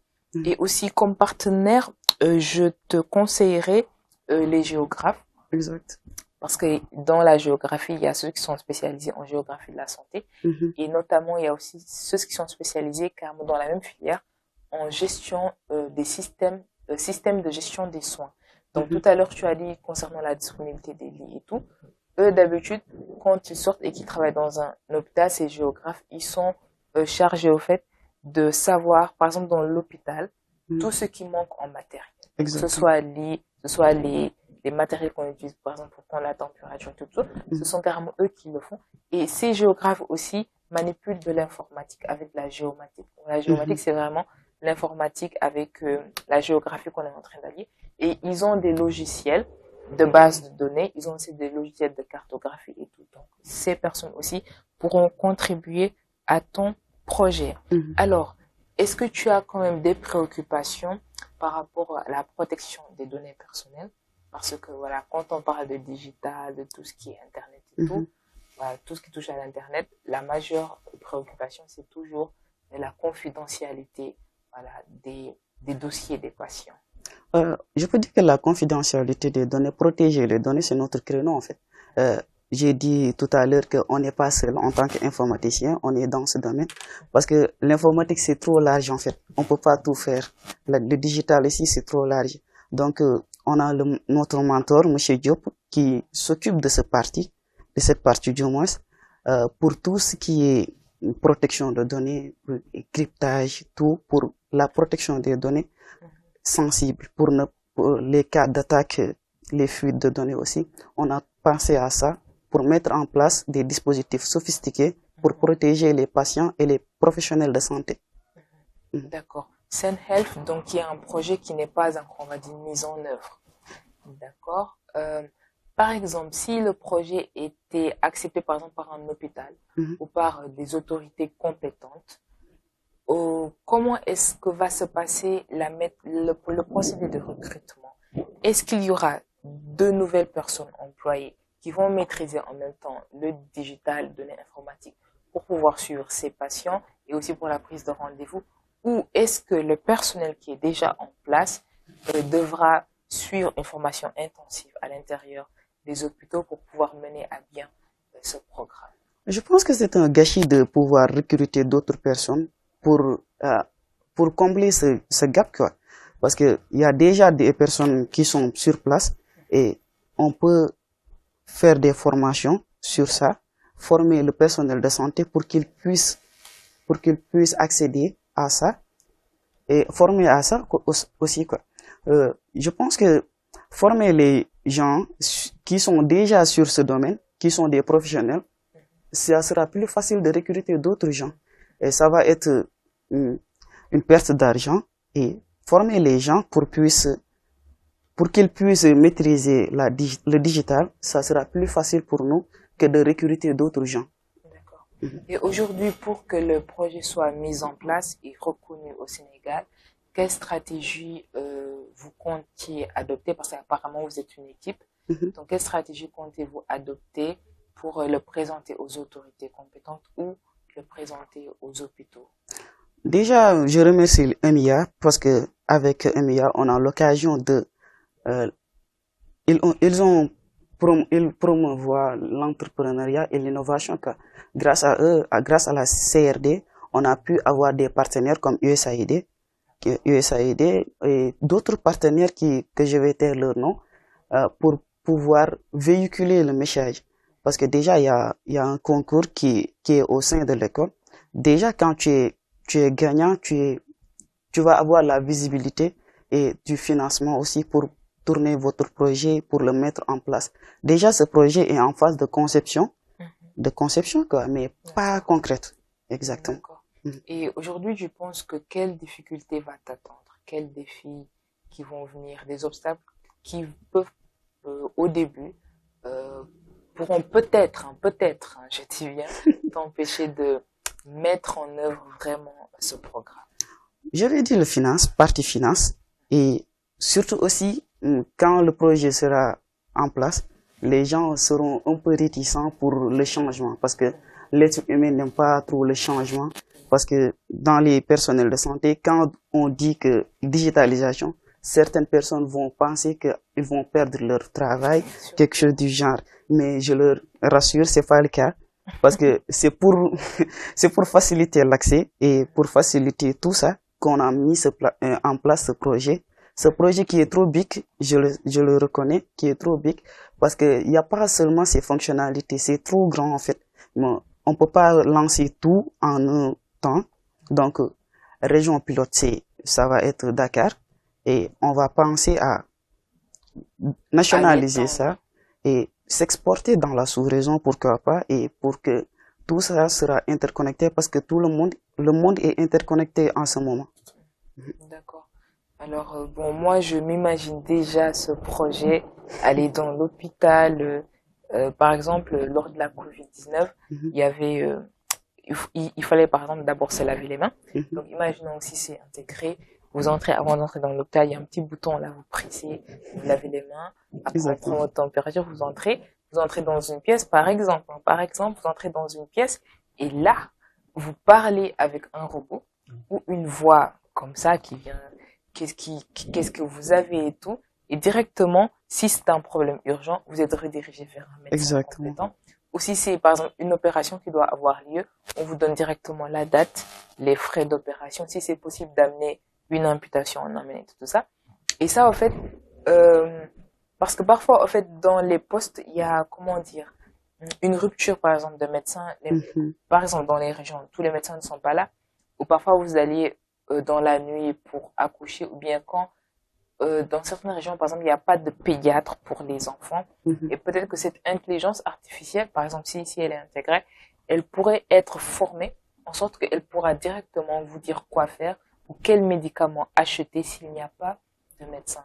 Et moi, je salue quand même l'initiative, que les écoles saluent et te découragent. Tu n'es qu'en licence 2 quand même, d'informatique, et tu te dis déjà que tu veux entrer dans le monde de l'entrepreneuriat.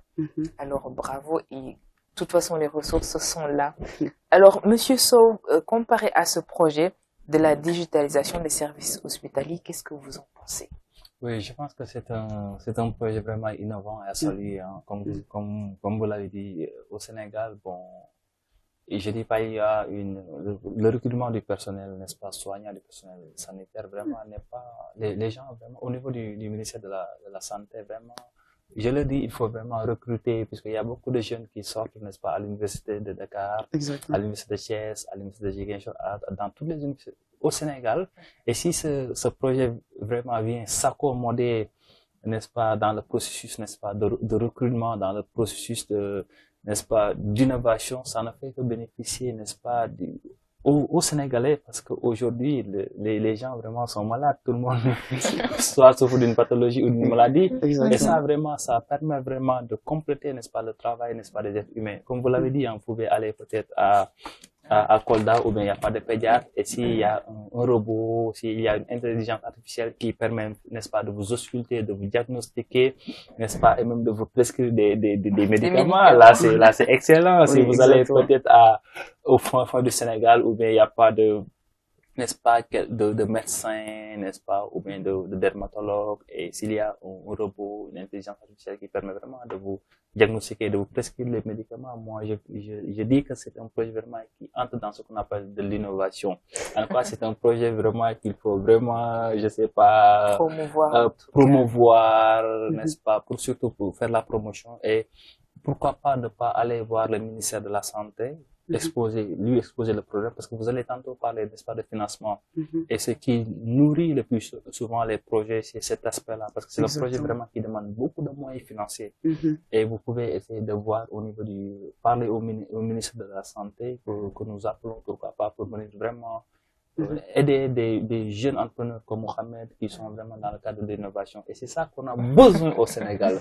C'est de l'innovation, vraiment. Madame Loum. Le ministre de la Santé qui est aussi géographe dans le département de la géographie, de la spécialité santé. Alors, Mohamed, donc bravo encore pour ce genre de projet. Et aujourd'hui, je te demande quel conseil est-ce que tu as à donner à ces professionnels ou à ces jeunes qui ne se sont pas encore intéressés au digital et aussi à se tourner vers la mise en place même de projets digitaux, voilà, en faveur de la communauté. En fait, je vais conseiller à tout le monde, comme je dis à mes amis qui ont eu leur bac et qui sont en classe de terminale, quand ils me demandent des conseils, quelle filière voulez-vous que je fasse, même si que je suis dans ce domaine, et je leur conseille de s'orienter dans le digital, le numérique, parce que quand tu dis que je suis informaticien, ça veut rien dire. L'informatique est trop large en fait, parce que chaque personne peut s'immiscer dans l'informatique et avoir ce qu'il veut. Ça dépend du passion et ce que tu veux faire réellement. Il y a la cybersécurité, il y a le cloud, le développement. Il y a beaucoup de choses que tu peux faire même si tu travailles pas pour une entreprise, tu travailles en freelance. Comme nous, les boîtes de Syntec, du moins, c'est une boîte en freelance. On fait des développements de sites web, d'applications web, des installations de caméras de surveillance, des installations de réseaux et trucs du genre, tout ce qui touche à l'informatique. Donc, c'est trop large. Je leur conseille de s'orienter vers l'informatique et de choisir ce qu'ils veulent faire réellement, qui s'accommode avec leur passion. Parce que l'informatique, je dis, c'est pas facile en fait. Parce que ça demande beaucoup de temps de réflexion, surtout au codage. Parce que tu vas passer des heures et des heures à coder quelque chose et tu bloques complètement. Si tu n'as pas la passion et la persévérance de te surdépasser, tu vas pas y arriver. Donc, je leur conseille de s'orienter vers l'informatique. Et avec l'intelligence artificielle qui vient, l'apprentissage de l'informatique, ça va être plus facile en fait, plus facile d'accès. Et je conseille aux gens aussi, je dis pas que l'intelligence artificielle est méconnue au Sénégal ici. Parce que quand tu dis intelligence artificielle, on a tendance à dire waouh, ça va vous rendre paresseux, non. Il y a des siècles de cela, il n'y avait pas l'internet. Et les gens avaient peur de l'internet parce que maintenant on peut plus s'en passer de l'internet. Donc il faut expliquer aux gens c'est quoi l'intelligence artificielle, le big data, et tout quoi. L'informatique c'est trop large. Expliquer les gens, les professionnels, expliquer les gens pour les étudiants, les jeunes entrepreneurs puissent s'orienter dans ce domaine. D'accord. Merci beaucoup, Mohamed. Alors, l'intelligence artificielle, on va dire que c'est une aide, un outil ou une assistance pour surtout ceux qui sont dans le domaine de l'informatique. Et même pas ça, mais aujourd'hui, tout à l'heure, avec la rubrique agriculture, l'invité Steven a eu à dire que les gens sont là en train de dire que il n'y a pas de travail. Et pourtant, quand on leur dit d'aller aller faire le métier d'agriculture, d'agriculteur, tu restes là-bas sous le soleil chaud du matin au soir, 45 degrés, et que maintenant, en fait, ces gens d'habitude, ils ne veulent pas ce genre de travail parce qu'ils veulent être toujours dans de bonnes conditions. Donc aujourd'hui, par exemple, ces médecins, ces aides-soignants qui seront affectés dans des régions chaudes et qui ne voudront pas le faire, il pourrait y avoir des reconnaissances vocales intégrées comme dans ton projet qui pourront s'occuper de cela. Et pas seulement ça, mais ça pourrait aussi lutter un tout petit peu contre le chômage ou contribuer quand même à l'emploi, parce que ces outils digitaux, ces intelligences artificielles qui sont mises en place doivent être surveillées, doivent être supervisées. Et donc là, il pourrait y avoir le recrutement de techniciens qui seront là que pour surveiller, si bien sûr la machine n'a pas de problème et que tout puisse se passer à merveille.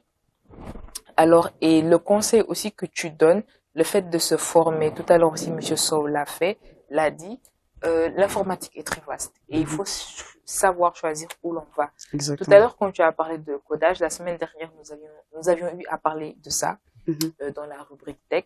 Donc, le codage qui est vraiment quelque chose de pas très facile et qui doit être fait en continu. Si tu t'arrêtes ou que tu es un tout petit peu négligent, tu ne vas vraiment pas y arriver. Donc, il faut aussi avoir de la passion et de la patience. Donc, il faut s'informer sur ce que l'on veut, de savoir aussi ce à quoi nous y attend et aussi cultiver les soft skills, comme vous l'avez dit.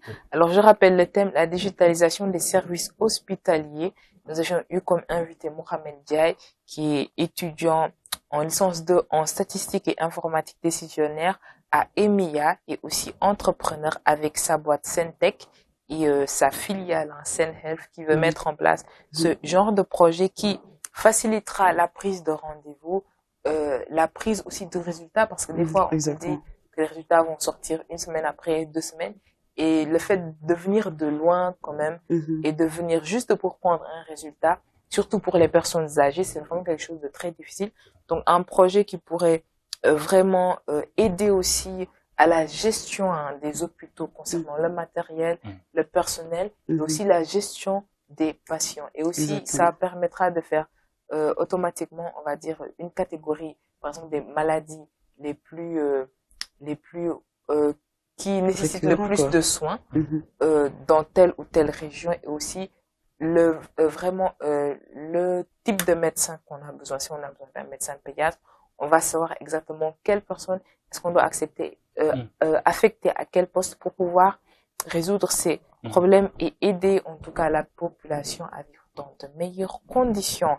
Alors aujourd'hui, nous avions eu à discuter de la rubrique agriculture, terre fertile, main verte avec monsieur Steven Moussa qui est entrepreneur agricole, fondateur de GIE Elite Palme et consultant et conférencier dans lequel nous avions discuté de l'importance de la formation en agriculture avant de démarrer un projet agricole. Tout à l'heure, tout de suite même, nous avions eu la rubrique jeunesse et entrepreneuriat avec comme invité monsieur Lamine Sow, qui est directeur général du cabinet LS Consulting spécialisé dans la communication et la formation, le pilotage et l'accompagnement des petites et moyennes entreprises, également consultant et formateur sur le thème l'importance des soft skills dans la réussite des PME et nous avions eu à terminer avec la tout de suite avec Mohamed Diaye qui est étudiant et entrepreneur avec la digitalisation des services hospitaliers. Merci à vous deux d'avoir été ici. Nous avions été très heureux de vous recevoir. Et nous espérons vous recevoir, pourquoi pas, dans nos prochaines émissions. Merci à vous aussi, nos très chers téléspectateurs qui nous accompagnent toujours là et qui êtes fidèles à notre programme matinal. La matinale éducative, le 10h midi, c'est le rendez-vous du donner et du recevoir en partage d'expériences, de rencontres enrichissantes, d'invités de marque et surtout pour le renforcement de votre culture générale. Alors restez sur la télé-école et bonne suite des programmes avec les prochaines émissions qui arrivent. À bientôt. 10h midi, 10h midi, 10h midi. 10h midi, 10h midi, 10h midi. C'est votre matinale éducative.